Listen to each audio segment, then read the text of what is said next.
रामेश्वरम नामक एक गांव में बालू नामक एक लड़का रहता था। बालू बचपन से ही अनाथ था। वह मंदिर में रहता था क्योंकि उसको कोई घर नहीं था। लोगों की मदद करके वह बदले में उनसे खाना पीना मांगता था। अब क्योंकि बालू का अपना परिवार नहीं था, वह गांव के हर किसी को अपना ही मानता था। परंतु गांव में कोई भी उसकी परवाह नहीं करता। बालू को बहुत बुरा लगता था। कभी कभी उसको बहुत सारा काम करने के बाद भी ठीक से खाना नहीं मिलता। बालू हमेशा बड़े बड़े सपने देखा करता था। मंदिर में बैठे बैठे बालू सोच रहा था कि वह अपने सपनों को पूरा कैसा करेगा, जब उसने मंदिर के पंडित को बचा हुआ दान चोरी छुपे चुराते हुए देखा और घर की ओर निकलने लगा। पंडित ने बालू से कहा, हे बालू, आज का प्रसाद भी खत्म हो गया है। तुम इसी का इंतजार कर रहे थे ना? पर नहीं है तो पानी पी लो और सो जाओ, और हाँ, मंदिर पे नजर रखना। पंडित जी, क्या आपकी कोई इच्छाएं हैं? ऐसा क्यों पूछ रहे हो? तुम मेरी इच्छा पूरी करोगे क्या? जब आपकी कोई इच्छाएं हैं तो आप किसको पूछते हो? देवी माँ के अलावा और कौन है? तो जो मांगे वो पूरा कर देती है क्या?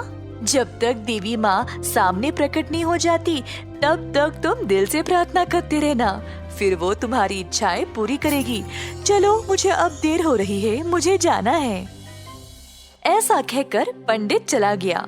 बालू खड़ा हुआ और देवी माँ की मूर्ति के पास गया। अपना पूरा ध्यान लगाकर बालू अपने मन में देवी माँ का जाप करना शुरू किया। इसी तरह हफ्ते बीत गए और बालू प्रार्थना करता ही गया। एक रात बालू जब प्रार्थना कर रहा था तब, बालू, तुम्हारी भक्ति से मैं प्रसन्न हुई हूँ। बोलो, क्या चाहिए तुम्हें? काफी देर तक सोचने के बाद बालू ने कहा, देवी माँ, मुझे ये वरदान दो कि मैं जो भी छूऊं वो सोने में बदल जाए। अच्छा, अवश्य। बालू को यह वरदान मिलते ही उसने मंदिर को छुआ और पूरा मंदिर सोने में बदल गया। यह देखकर बालू खुशी से झूम उठा और सुबह सवेरे गांव की ओर चला गया। बालू गांव के बीचों बीच एक बरगद के पेड़ के पास गया और सबको बुलाया। मेरे भाइयों, बहनों, बड़े और बुजुर्ग, सब आ जाओ इधर, देखो जादू। क्या हुआ बच्चे, इतनी सुबह सुबह क्यों चिल्ला रहे हो? अपनी आंखें खोलो और देखो। ऐसा कहकर बालू ने पेड़ को छुआ तो पूरा पेड़ सोने में बदल गया। सब लोग चमकीले सुनहरे पेड़ को देखकर आश्चर्यचकित रह गए। ये मेरी जादुई शक्ति है, जिससे मैं जो भी अपने हाथों से छूऊं वो सोने में बदल जाता है। ये सुनकर सब लोग और भी हैरान रह गए।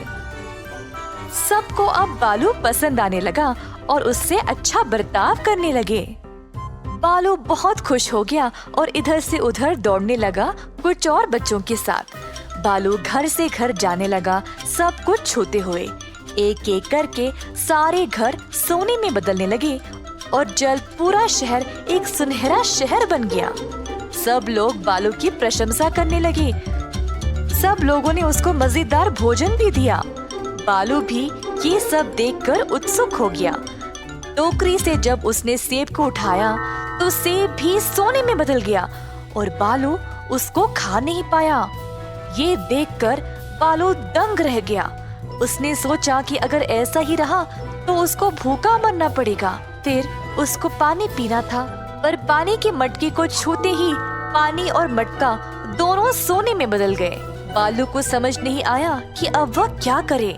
उसकी शक्ति उसको भूखा और प्यासा रख रही थी। बालू जल्दी एक नदी के पास गया और पानी लेने नदी में हाथ डालते ही पूरी की पूरी नदी सख्त सोने में बदल गई। जल्द गांव के सभी लोगों ने देखा कि कहीं भी पानी ही नहीं है और सब कुछ सोने में बदल गया, तो वो परेशान होकर बालू के पास दौड़ते हुए आए। तुमने ये क्या किया बालू? तुमने सारे पानी को सोने में बदल डाला। अब हमारे पास पीने के लिए कुछ नहीं है। हम कैसे जीवित रहेंगे? तुमने सारे गांव को नष्ट कर दिया। गांव के सारे लोग बालू को ताने मारने लगे। वही लोग जो बस कुछ देर पहले उसकी प्रशंसा कर रहे थे, अब एक क्षण में उसके दुश्मन बन गए। उसको अकेला छोड़कर चले गए। ये सब सहकर बालू कूट कूट के रोने लगा। बालू को इतना दुखी और परेशान देखकर देवी माँ फिर से उसके सामने प्रकट हुई। क्या अब तुमने देख लिया कि तुम्हारी इच्छा का परिणाम क्या हुआ? तुमने कुछ सीखा या नहीं? देवी माँ, मैं बचपन से अकेला हूँ, तो मैंने इस गांव को ही अपना माना था। मुझे लगा अगर मेरे पास ऐसी कोई शक्ति होगी तो सब लोग मुझे पसंद करेंगे और मेरे साथ रहना चाहेंगे। मेरा और कोई इरादा नहीं था। ठीक है बालू, मैं इस वरदान को वापस ले लूंगी और सब कुछ पहले जैसा कर दूंगी।